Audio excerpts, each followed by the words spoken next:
Now, I teach the course at medical school on building sustainable habits, Mm-hmm. and in a nutshell, is make small incremental changes that add up over time. Mm-hmm. And if these changes are creating too much friction with your life, Mm-hmm. you're probably not making the right changes. Right. So, right. So, at some point, people have to notice that, like for example, my plant-based journey, if you want to call it that, took about 12 to 18 months. Mm. But it was like, okay, this month I'm gonna eat a Beyond Meat burger on the barbecue instead Mm-hmm. of red meat. Right. Let's try with that. Oh, okay, that worked. Now what I'm gonna do is in my smoothies, I'm just gonna put soy milk instead of dairy milk. Mm. Like, I didn't revamp my lifestyle. I just kind of took what I was already doing and Mm-hmm. just tweaked it with small incremental changes. And in a like 12 to 18 months later, I just kind of found myself on a plant-based diet. Welcome to the Driven Dad Podcast, where we celebrate dads that live with passion and lead with purpose. On this show, we'll host some dads that live incredible lives. Being a dad is the most important job you'll ever have.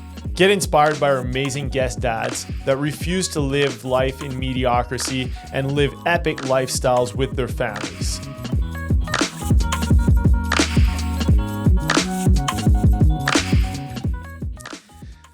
All right, today I'm talking with Dr. Jules Cormier. He's a local MD who's all about going beyond the usual medical playbook. He's done his own research into how plant-based eating can seriously improve your health, and he lives it out every day. He's also into ninja obstacle course racing. He's a dad of two and somehow manages to balance it all. This one's full of great insight and real inspiration. Welcome to the Driven Dad podcast, Yeah, Jules. thanks for having me, man. Pleasure meeting you. Yeah, pleasure to meet you too. Yeah. So let's get right into it. So you've gone beyond the traditional scope of medicine. You've done your own studies. What's motivated you to go down that route? My kids, for sure. For people who don't know my story, my daughter Zara was born with a milk protein allergy. So weirdly, she started exhibiting the symptoms of eczema, rashes, asthma, blood in her stools within the first few months of life. Wow. I've had asthma and eczema all my life. Kind of worsened when I was an adult, but I'm a doctor. Took my puffers, took my pills, and moved on. But when Zara got diagnosed, that's where we actually started asking questions. Saw a registered dietitian. She recommended that, hey, did you ever consider cutting out red meat and dairy? Maybe your symptoms will get better, and clearly your daughter's symptoms will get better. So that set me on this trajectory of cutting out animal products for medical reasons. Our conditions got better. My daughter's allergies healed. My asthma went away. I also had like urticaria, which are hives, and angioedema, which is like swelling. Okay. So I had exercise-induced anaphylaxis, also called cholinergic angioedema. So for people who don't know what that means, it means if you eat peanuts and you're deathly allergic to peanuts, your throat, your face, everything will swell up. For me, it happened after bouts of exercise. Okay. Right? So I was taking antihistamines twice a day, every day, doubling my dose before workouts because hives would come out. And up to that point, I had 4 episodes of angioedema, which is like rash, then hives, then angioedema, then anaphylaxis. Wow. And my 4th episode put me in a hospital with signs and symptoms of anaphylaxis. So I left the hospital with an EpiPen, a lot of questions, a lot of panic. I thought I was going to die that Right. day at the hospital, getting Right. IVs put in by colleagues that you work with in the hospital. You work in really weird moment in my life. But I didn't change. Nothing changed until Zara got her diagnosis. Okay. Then we put the pieces together, and that was in 2012. Since then, did my own research, but then got actual like evidence-based certifications in nutrition from Guelph University, from the American College of Lifestyle Medicine, from doctors for nutrition, from the T. Colin Campbell Center for Nutrition Studies. So not just like I'm Googling things on the weekend, got actual diplomas and certifications in nutrition. And once I kind of reversed or put my conditions into remission, as well as my daughter's, my wife was like, man, you got to share that story. I mean, you work in healthcare, and healthcare, kind of the modern medical system failed you by like, no one ever taught or no one ever told me, did you ever consider changing your lifestyle and your diet to manage your chronic conditions that you've been having for 20 years? Right. Because I was like, if it was that important, I for sure would have learned about it in medical school, right? Yeah, exactly. Yeah. So that's kind of that. So it all, long story short, my daughter got sick. That really motivated me to change my lifestyle, and I did. And I've been basically sharing that message for the last 12 years. That's an incredible story. Insane. So how did that change your world as far as how you serve your clients or your Well, the first thing I wanted to make sure to do is I'm a scientist and a doctor with to start with. So I wanted to make sure that my personal experience and anecdote didn't bias my medical recommendations. Right. Because I'm not saying that people are going to start eating more dark leafy greens and heal their broken arm or their cancer, right? So slowly but surely, I just kind of started asking more questions. How are you sleeping? How are you, like, what's your mental health like? Are you eating enough veggies and fruits and legumes and nuts and seeds daily? Is this something that you can consider putting in your diet? So it started bleeding into recommendations, because there's a lot of scientific literature connecting the way you eat with the way you feel, your mood, your sleep, your cholesterol, your blood pressure. But doctors aren't really well trained in that area. So that's where I went to get that training in order to make sure that I can back up whatever claims that I made. Now, the best thing that could have happened to me during that transition is in 2019, the Canadian Food Guide went plant-based. They removed the meat and dairy food groups. They created the protein food group with a special emphasis on plant protein in terms of chronic disease reversal or prevention.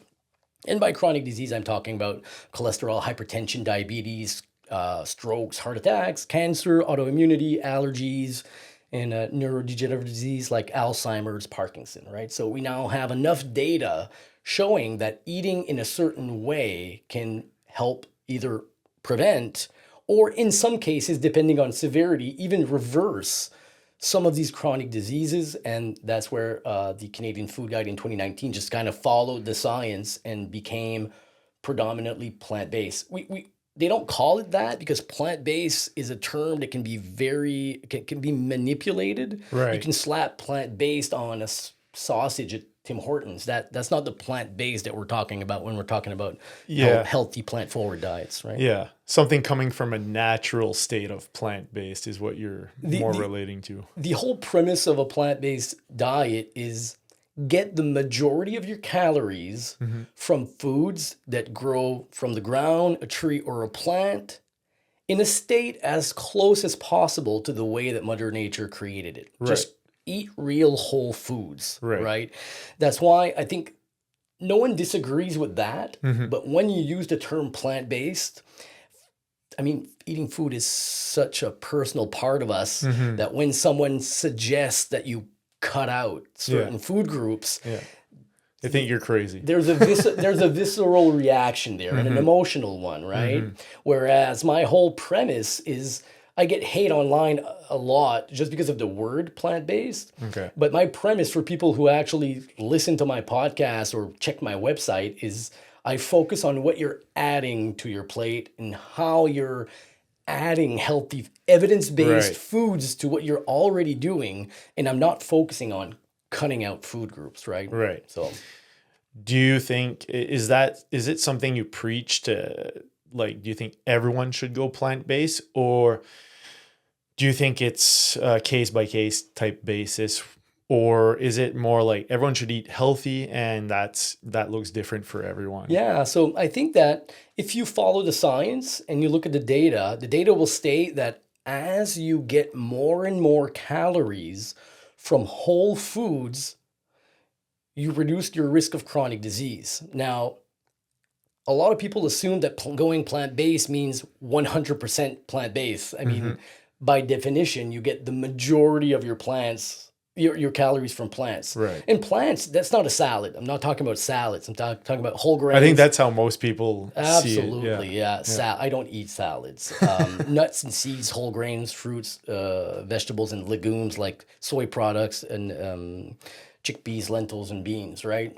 So I think that a lot of people are actually people who are eating primarily whole foods or a healthy diet Yeah. are probably already eating a plant-based diet. They just Right. don't call it that. Like a flexitarian diet, which has a little bit of red meat, a little bit of seafood, and a whole bunch of whole plants. Right. That's a plant-based diet. Right. Our Canadian food guide is a plant-based diet. The Mediterranean diet is the most studied plant-based diet ever. Okay. Right? So I think that people just get the wording wrong. Right. That's why I almost don't like using the term plant-based, because people get a reaction, Right. and because they misunderstand that what I'm saying is that you just eat more whole foods, Yeah. right? Yeah. That are minimally processed, Right. and try to reduce the amount of processed and red meats because they've been classified as a carcinogen by the World Health Organization in a dose-dependent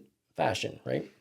And do you and your family ever eat any meat, or are you guys very strict about staying away from meat? Well, I transitioned about 12 years ago, and all of a sudden I just noticed that instead of having lean beef in my chili, it was black beans. I eat a 100% whole food plant-based diet, Okay. right? But I don't think that applies to most people. I don't think that's what most people want to do, right? Okay. My kids eat meat. My Okay. kids eat like we eat when they're at home. Okay. And when they go at a birthday party, they have cake and they have a hamburger. And there's a big difference between eating plant-based for risk reduction when you've dealt with chronic disease for 20 years and you've been in a hospital thinking you're going to die. So for me, it's very easy to go 100%. You have a specific purpose and a drive there. For Yeah. me, it's easy because Makes sense. I know when my diet goes off track, I start itching and I get my hives back, right? And when I competed at the World Ninja Championships, I did without medication. Whereas before, I still got symptoms even with medication, right? So I understand that for me, it needs to be a higher dose or closer to 100%. Right. No, I don't think that if I ate ice cream tomorrow that nothing would happen. Right. So I think people mistake the difference between eating plant-based or whole foods for health or for ethical reasons, right? These are Right. two different things completely. Right. But like I say, for me, the main motivator is not being in a hospital again. Yeah. Yeah. And I think that that's why it's easy for me to kind of, there's some friction, right? If you go on vacation trying to find plant-based options, Right, yeah. there's some friction there. But I mean, I do not want to start again taking migraine medication, nasal sprays, asthma puffers, creams, itching everywhere. And if anything is going to impact my athletic performance, I'm going to boot it out of my life, right? Right. So And for you, it's an extreme case, right? Like it basically delivers instant sickness. But if people would realize, like just the general public would realize how eating even 20% better than what they're eating right now, how it would make them feel like energy wise, sleep wise, not even touching like the athletic performance side of things. But they don't need to go to the extremes because most people are like down in the dumps as far as what they eat, right? Statistically, studies in Canada, Europe, and elsewhere in the world show that statistically, 45 to 60% of daily calories are coming from ultra processed foods, which by definition are foods that you cannot recreate in your kitchen. 30% of calories are coming from animal products, and the remaining 5 to 10% are coming from whole plants.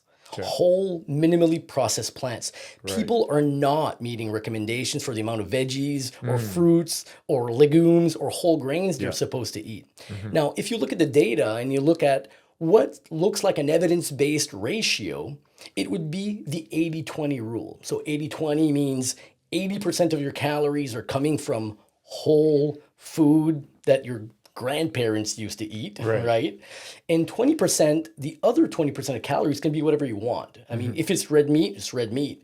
That way, you have the amount of calories coming from anti-inflammatory foods that are rich in antioxidants compensates for the pro-inflammatory behaviors that people go like.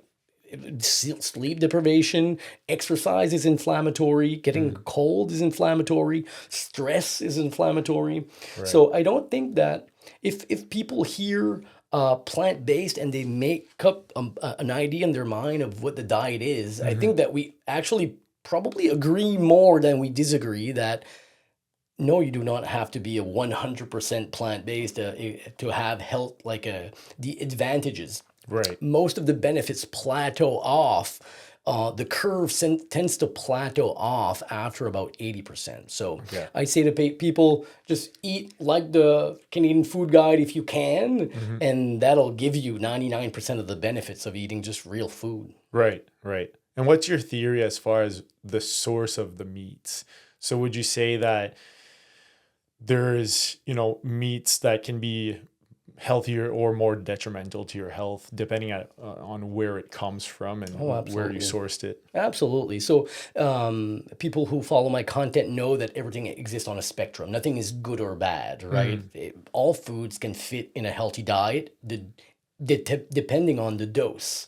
So for example, studies show that people who eat 50 grams of processed meat, that's 2 slices of ham, 3 slices of bacon, 1 hot dog, and eat that on a daily basis would accumulate about 300 to 400 grams of processed meat per week. And at that dose, it increases your cancer risk by about 18%, right? Wow, so that's insane. So if someone says, I'm going to stop eating bacon for breakfast or reduce, and I'm just going to do it once a week, that's great. Yep. That's super, right? That's a move in the positive direction. Red meat is the same thing where it is determined to be a carcinogen in a dose-dependent manner. It takes a higher dose. The dose to increase the risk of colon cancer from red meat is about 100 grams. Now, 100 grams is the size of a deck of cards or about 3 to 3.5 ounces. But people do eat that quantity on a daily basis, right? So if someone says, I eat red and processed meat every single day, but instead I'm just going to do it on the weekend or a few times a week, your cancer risk drops. Right. So if someone says I'm going to have a chicken burger instead of a hamburger, that's a positive move. Yeah. If someone says I'm going to have fatty fish like salmon, which is rich in omega-3 and generally considered an anti-inflammatory food, even better. Yeah. And if people say instead of that, I'm going to eat tofu, tempeh, edamame, beans, chickpeas, or lentils, that's a move. That's the data shows that that's even a better positive move. Yeah. Now, if you hate eating beans, just eat healthier versions of lean meat, right? That's fine. And people can absolutely reap the benefits of a plant-based diet by eating just better meat, right? Better animal products. Right. Micro habits, right? I'm a big fan of those, like just changing one little thing at a time and compounding them over weeks or months or years. And that'll make a sustainable lifestyle, sustainable changes instead of going all in on whatever it is, fitness or nutrition, and then crashing and falling off the 100%. wagon a month or two later and going back to the same old habits or worse, right? Now, I teach the course at medical school on building sustainable habits, and in a nutshell, is make small incremental changes that add up over time. And if these changes are creating too much friction with your life, you're probably not making the right changes. Right. So at some point, people have to notice that, like for example, my plant-based journey, if you want to call it that, took about 12 to 18 months. But it was like, okay, this month I'm gonna eat a Beyond Meat burger on the barbecue instead of red meat. Right. Let's try with that. Okay, that worked. Now what I'm gonna do is in my smoothies, I'm just gonna put soy milk instead of dairy milk.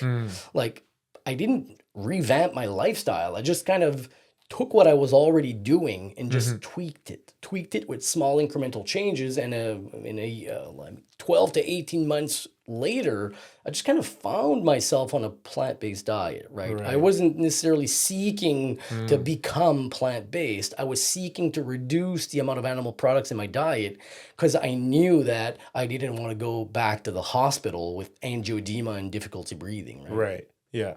Yeah. Yeah. It's definitely, when you have a motivation like that, it's easier to make the right choices. And people who don't like people who are in their 40s and 50s and are like, you know what? My parents had a heart attack in their 60s. My brother's diabetic, or there's cancer in my family. It's really, really difficult because you've not witnessed rock bottom, right? To make these changes. Because trying to tell people to eat healthier, to sleep more, to exercise more when their current life is perfectly fine, Right. is for preventing some distant thing that statistically may not even happen, right? Which is my whole job as a doctor is basically trying to help people prevent the diseases that make up 80% of medical consultations, which are chronic lifestyle-induced diseases. Right. Do you think the younger generation understands that more than like the, let's say, 50-plus-year-old generation?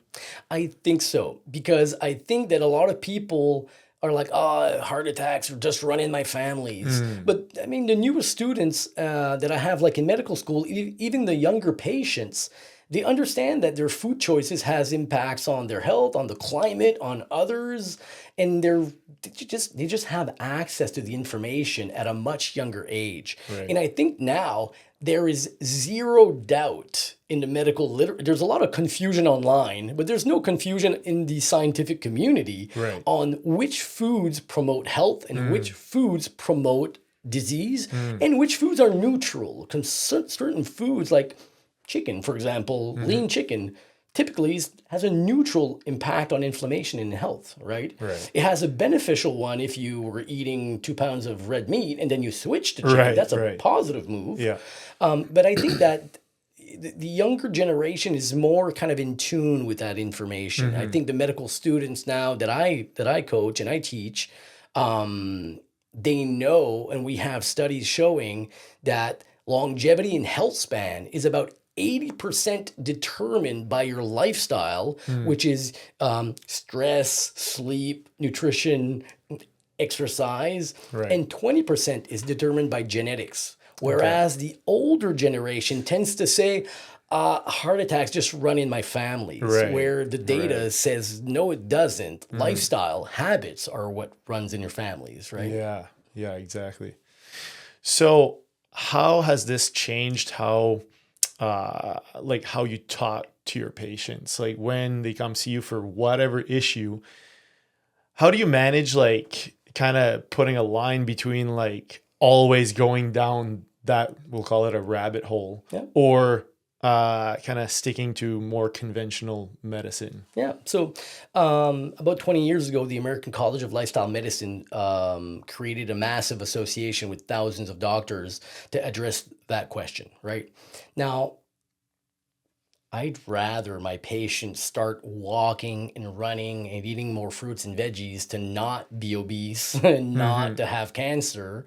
But the first thing as a professional that I need to do is assess readiness to change, right? So what I mean by that is that 80% of medical consultations that I see are typically related to chronic disease, which are directly related to lifestyle choices.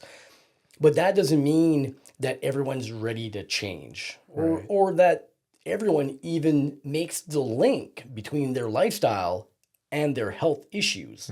So the first thing I would ask to someone who has high cholesterol is that, are you aware of any foods that you're eating that could increase or reduce cholesterol? Well, I know that red meat could increase my cholesterol, and I eat 4 eggs per day, and all right, okay, right on. So you're aware of a little bit of the science.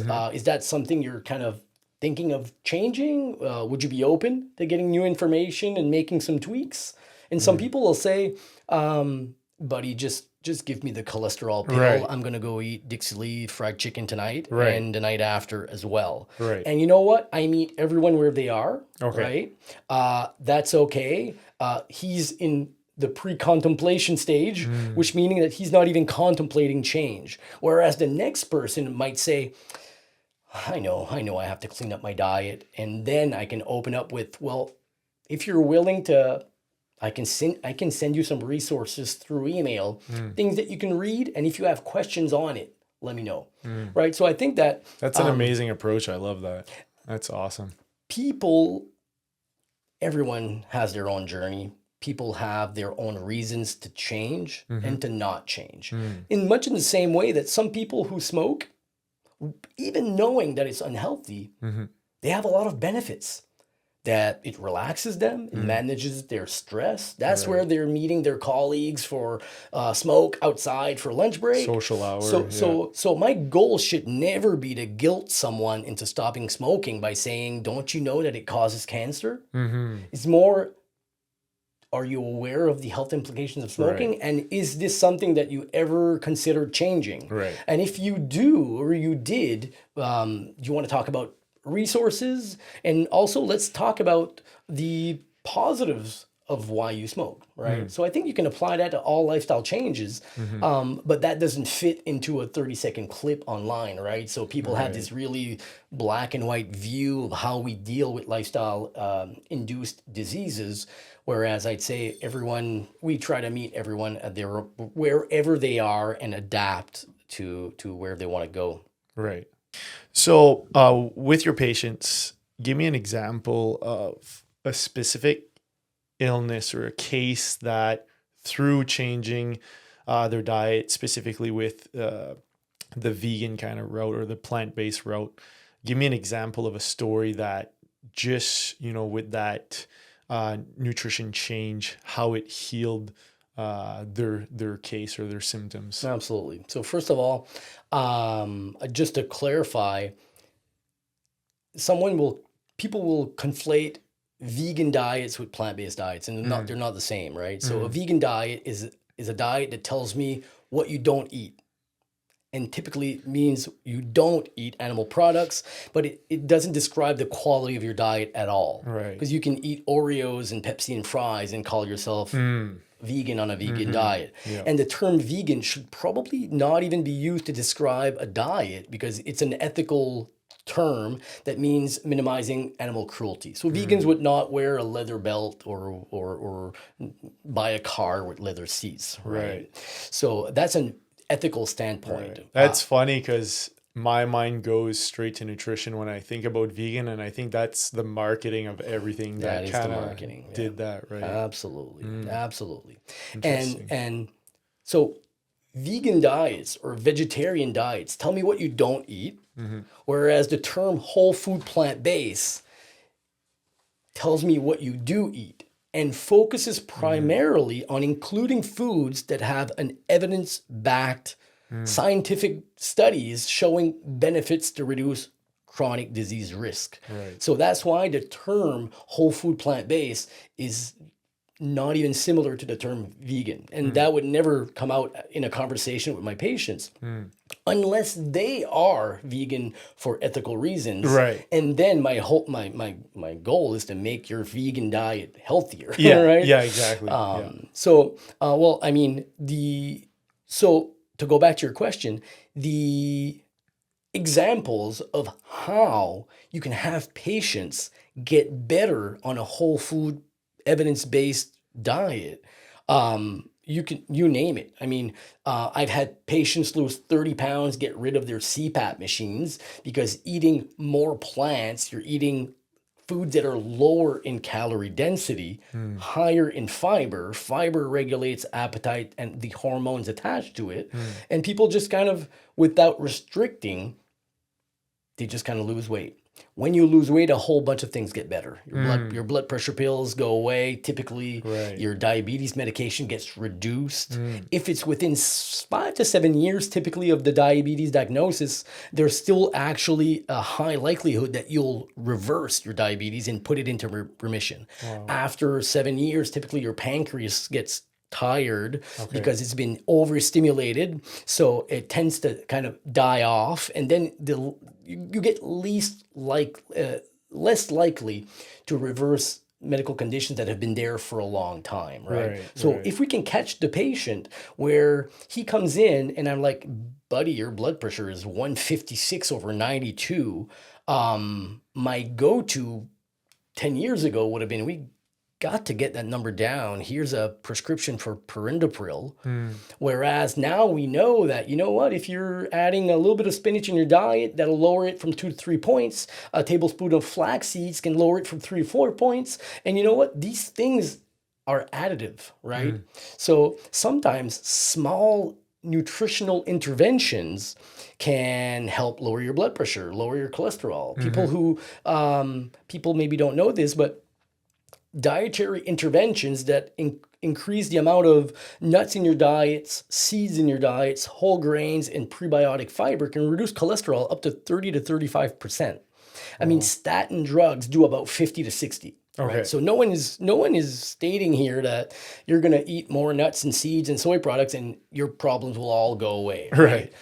But it's a medical intervention. So right now, I'm picturing one patient who got rid of her CPAP. I'm picturing one patient who got rid of her insulin. I'm picturing another one who's like, oh, well, I'm just going to need 10 milligrams of rosuvastatin, a statin drug, cholesterol pill, instead of the full 40 now. Right. And that full 40 caused me some muscle aches because that's a common side effect. So they're now taking a smaller dose because we're combining medication with nutrition interventions, right? So I wish I could say, look, this buddy was stage 4 cancer, went plant-based, reversed. That's not the way it works, right? And these claims online, typically they're BS.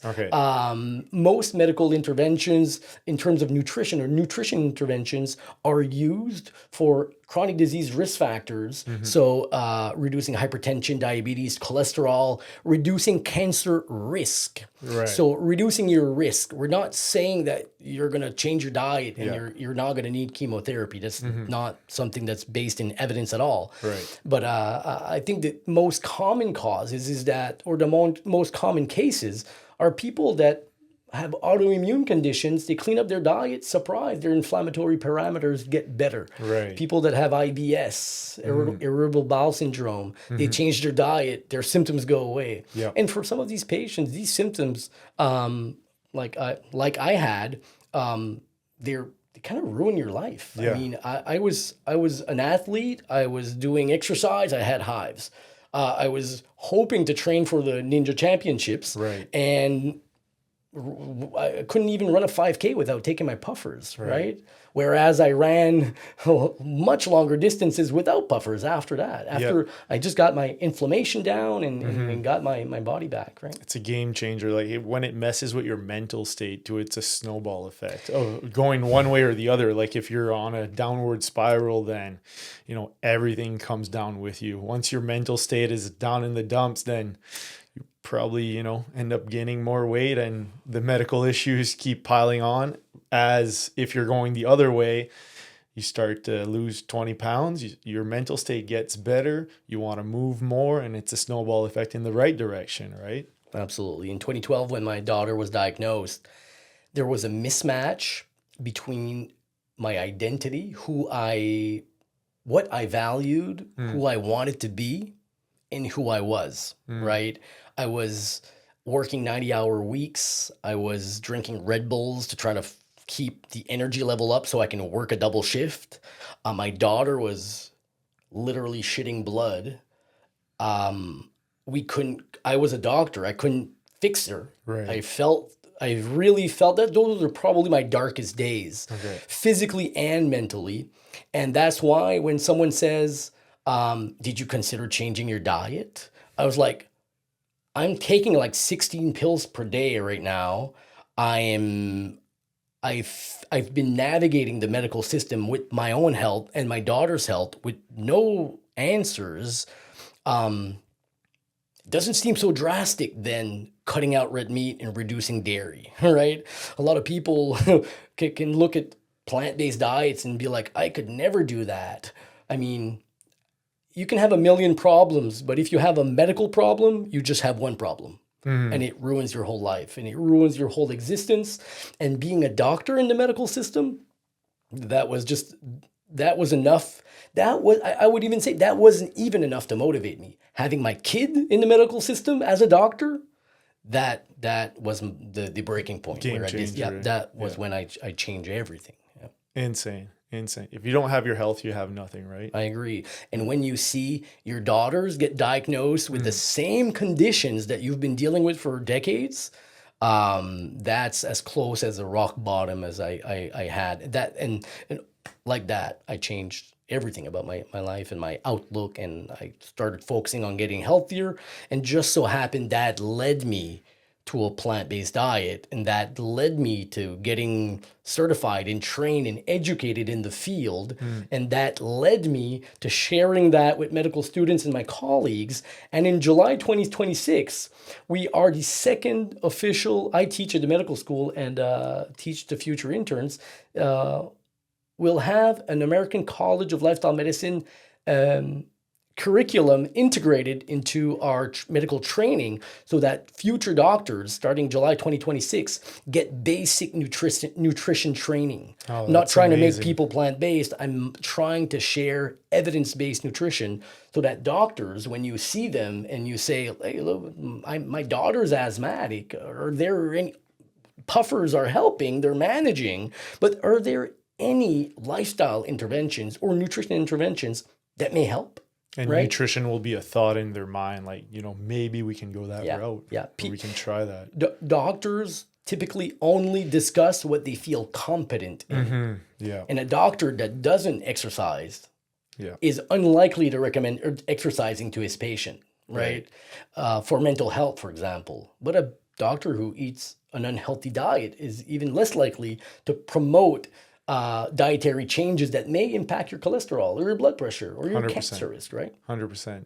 I always think, because I was in the gym space before, I've always been a believer that you need to walk the walk, right? Absolutely. Like whatever you're into, if you're a personal trainer and you're 50 pounds overweight, why would anyone hire you? Yeah. And it's the same thing like in the medical world. Like, I mean, we don't necessarily have a choice because, oftentimes your family doctor is your family doctor and that's it. That's all, right? But it'll kind of, whatever your doctor ends up believing in or however he lives his life will decide how much I believe in what he's going to tell me to do, right?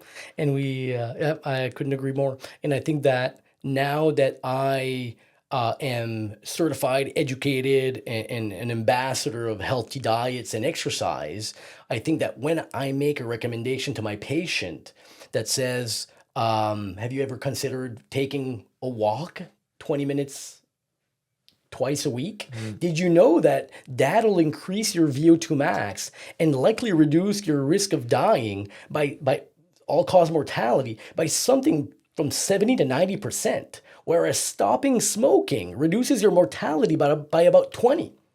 I mean, people don't understand the potency of interventions like healthy dieting and exercise. So I think that now, walk the walk, talk the talk, when I give that recommendation to a patient, it comes with all that weight and baggage because they know that I'm doing it myself, right? Right. So before we move on from this, if someone would want to integrate a more plant-based diet into their lifestyle, what would be your three top tips to make them successful in taking, little micro changes at a time to adapt that type of lifestyle? If you want to make like the biggest bangs for your buck, that typically are the biggest nutrition interventions that you can do that create minimal friction with your life, you're looking at the data. The foods that are most associated with increased longevity are nuts and legumes, right? So if someone say, what's the first thing I could do? I'm saying, if you're not allergic, add nuts to your diet. People who eat a handful of nuts 3 times per week have a drastic reduction in their all-cause mortality and their risk of chronic disease. Whichever nut you like, eat that one. If you're allergic to nuts, consider seeds, hemp seeds, chia seeds, flax seeds, because they can be sprinkled on whatever you already eat. I joke with patients saying, if you're eating Lucky Charms for breakfast, sprinkle some hemp seeds in there and your kids will get a little bit more nutrients, right? So focusing on what you're adding to your diet instead of what you're restricting is the first thing to start. Adding nuts and seeds. And second thing is adding legumes, which are one of the foods the most associated with chronic disease risk reduction. And legumes means beans, chickpeas, lentils, and soy products. So if you're eating chili and you can just take a can of black beans, rinse it, and just dump it in your meat chili or your lean beef chili, that's a bonus. That's a positive, right? And my third tip would be go slow. Look at what you're already doing and make small tweaks. If you're already eating oatmeal, which is a longevity food for breakfast, maybe cook it in soy milk now instead of dairy milk, right? So people that are familiar with my content, I present the spectrum of health. Foods exist on a spectrum from health promoting to health maybe decreasing, and it all depends on the dose, right? So if you say, look, I eat 8 eggs a day, that may be a lot of cholesterol and a lot of saturated fat, maybe just starting to make some swaps here and there. So I'd say best thing is start low, go slow, and focus on what you're adding to your diet instead of what you're removing. I love it. I love it. That's definitely a way to set people up for success. It's awesome. So now that you have your own health down path, you've went down the path of ninja. What's the proper term? Ninja obstacle course racing? Or? Yeah. So the OCR or obstacle course racing has like Spartan races and OCR events and Ninja Warrior. Ninja Warrior is less running and purely upper body strength and grip strength, right? So Ninja obstacle courses would be the proper term. Yeah, that's a funny story and a funny sport. The first time I saw it on TV, I used to always see it on TV, and at the end of the show or whatever, there was like this call to action to like apply to go on the show, and it was like for American citizens only. And I used to tell my wife, like, damn, if it was for Canadians, I'd definitely apply. I said the same, yeah. So you race at what level do you race at? So fun part and sad part is that Canada is a little bit slower to build the sport. In 2018, around Montreal, they had an opening of a whole bunch of gyms. And in 2019, they started the Quebec Ninja League. I found that on the internet, and I was like you. I've been watching the American Ninja Warrior show since the first seasons, where my brother introduced me to that. I was like, I've always been like the guy who does backflips off the deck into a snowbank, right? And my training was primarily calisthenics and rock climbing. So I was a member at Fit Rocks, and I was like, oh wow, that sport would suit my skill set, right? So went on a road trip, found the gym in Montreal, in Granby, an hour from Montreal. The owner said, wow, you're doing pretty good for a guy who never did this. We have a competition in a few weeks. come out again. I'm like, oh, driving 10 hours to go embarrass myself in front of other people. That's going to be fun. My wife's like, Melissa, my wife, she's like, I'll do it with you. So that sparked a journey of competing anywhere from 6 to 8 times per year in the Quebec Ninja League in order to qualify for the UNA World Ninja Championships. That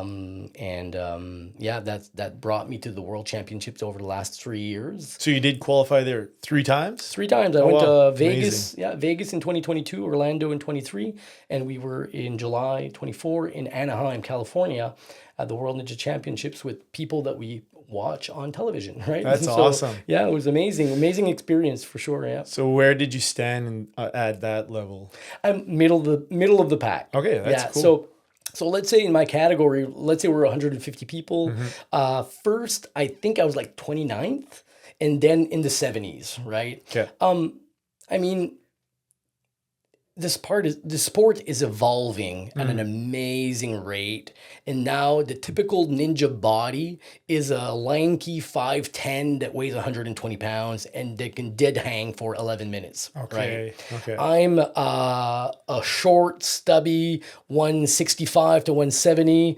So your reach is probably a disadvantage. My reach, my strength to weight ratio, Right. I'm on the heavier side. Right. I did very well for what I wanted to accomplish, but I understand that now, just like naturally, the NBA is made of 6'5" players. Right. The sport has evolved so much that the obstacles really are for people that are long, lanky, and super strong, but super that don't weigh that much. Right. And what I've noticed is that they're constantly changing the obstacles. Now, I built a ninja gym in my backyard and in my garage, but I have like 400 square foot, so I can't fit everything. So what I noticed the last year, where I was a little bit of a disadvantage, is I train in my garage on the same 11 obstacles that I've been training on for the last 5 years. The sport is evolving, the obstacles are changing, and I don't have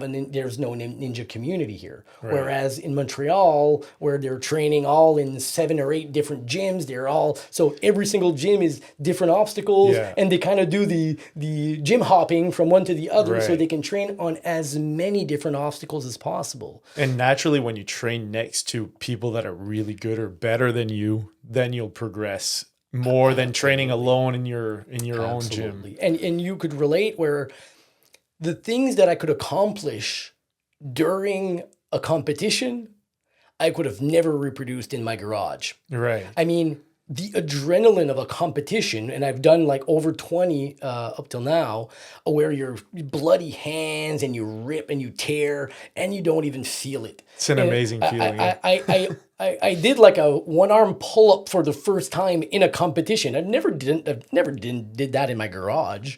And I remember I'm training with my wife, so we're motivating each other, but we're like, oh, my shoulder hurts. Let's stop. Right? Yeah. Whereas in a competition, you're like 150 people are watching you. You're the only one on the course. You could break your leg, and I would still finish that course. Right? If you feed from adrenaline, it's an incredible feeling, right? The feeling of anxiety driving there. And having a 10-hour drive, reminding me that, oh my God, why are we doing this? And look at my wife, and why are we doing this? And she's like, you'll know why we're doing this 2 minutes after you're done your run. Yeah. And then you do the run and you're like, this is why we're doing this. Yeah. Oh my God. It's a friggin' 8-minute run. We drive 10 hours to do an 8-minute run. Yeah. And I mean, and we've been doing that since 2019 now. So how cool is it to have your wife not only supporting you, but kind of living like basically the same lifestyle, like training in the same fashion as you? And I'm also guessing that your nutrition, like you guys are on the same path and all that stuff. Absolutely. I mean, she's my main supporter. I'm her main supporter. We have 2 kids, 2 daughters. They go to bed, let's say later now, but let's say between 7 and 8. And there's always one of us that's going to be like, yeah, we're training tonight. And the other one's like, oh, I'm not in the mood. But we've never let each other down. And we've been training long before competing. So it's been, working out is part of who we are, and we don't watch television or a lot of things that other people do. We work out. But having Mel at every single competition, either international or in Quebec, and having her on in the gym with me every time I'm there is like super, super a huge part of why we were able to compete at that high level.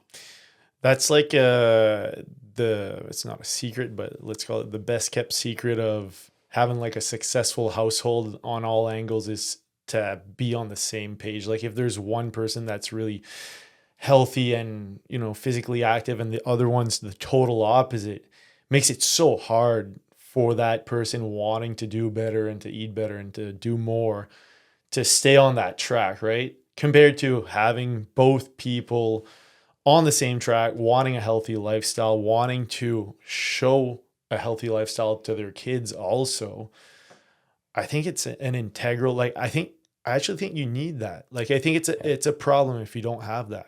And I think it's what drew me and Mel together at the beginning, our love for sports. I mean, Mel can throw a baseball as far as I can, or a frisbee, or hit a tennis ball, or a badminton, or a birdie, or push-ups, or I mean, our whole lives are intermingled because we can play sports together. So it's a huge part of who we are, and I'd say it's a huge part of the success of what we've accomplished. We play music together, we play ping pong together, we do dead hangs together. I mean, we do everything together. Amazing. So when our values and interests and passions align with your partner, I mean, that's a game changer. Yep, I agree. Yeah, yeah. So if you could go back and give med school Jules one piece of advice about the future of medicine and health, what would that be? That's an amazing question. I would say just because you didn't learn it in medical school doesn't mean it's not important. What I've noticed throughout the years of almost 20 years as being a doctor and teaching medicine is that, and I want to choose my words to be politically correct here, medical doctors will typically minimize interventions that they're not aware of or they don't feel competent in. And I've noticed that, and I've been there. I've been there where I've been like, oh, meditation, it's overrated. Now I meditate. Diet is not going to change anything. And I'm like, well, it changed my whole life. People who run long distances are weird. I run long distances, right? So I just think that being healthy doesn't mean not being sick. Being health is so much more than the absence of disease, right? And holistic health, even if it's a trendy, catchy slang term online, holistic health means living a life of purpose, living a life of passion, living a life where your values are actually aligned with your behaviors. And being a medical student, I was like, yeah, health is so important that in medical school, I got a tattoo that meant longevity. Buddy, I was working and studying 90-hour weeks and not sleeping and drinking Red Bulls to try to make it through the day. That's not health, right? So I'm 44 now. I've been sick. I've navigated the healthcare system. I've learned that you're better avoiding having to go to the ER or having to find a doctor because they don't have all the answers. Doctors can't make you healthy. We can often help you manage chronic disease, give you hopefully valuable information. But what where I'm going with this is I used to minimize lifestyle interventions and how potent they could be to treat modern medical diseases. Whereas now I understand that the best type of medicine you can practice is one where both are integrated together, right? Medication are important sometimes, But medication will treat that singular problem, your cholesterol, but it's not going to address why your cholesterol is high or out of Right. whack. And now we know that 80% of the time, the issue is your lifestyle and your daily choices, and not because you really need pharmaceutical intervention every time, right? Right. That's an amazing answer. What's something you're working on right now? Whether it's a project, a race, or a personal goal, or anything like that?